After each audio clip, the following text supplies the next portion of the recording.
السلام علیکم ورحمۃ اللہ وبرکاتہ۔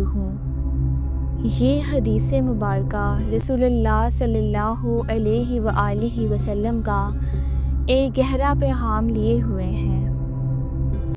روایت ہے، حضرت ابن عمر سے فرماتے ہیں کہ فرمایا نبی صلی اللہ علیہ وآلہ وسلم نے، منافق اس بکری کی طرح ہے جو دو بکروں کے درمیان گھومے، چکر لگائے، کبھی اس بکرے کے پاس پہنچ جائے، کبھی اس بکرے کے پاس۔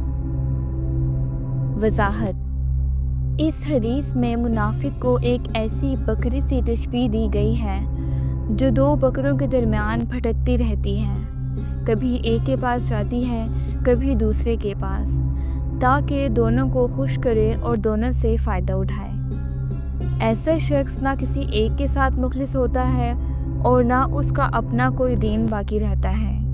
یہی نفاق کی سب سے خطرناک علامت ہے۔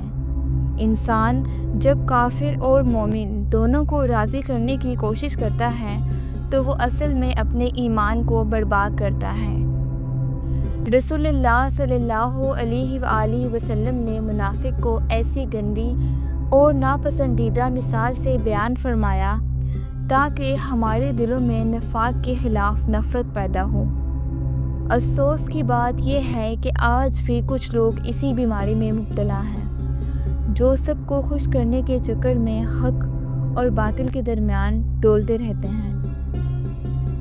ایمان کی اصل پہچان اخلاص ہے، اور جو شخص اللہ اور اس کے دین کے ساتھ سچا نہیں، وہ حقیقت میں خالی اور بیکار ہے۔ اے اللہ، ہمیں نفاق اور دوغلے پن سے محفوظ فرما اور ہمیں خالص ایمان اور اخلاص کی نعمت عطا فرما۔ آمین۔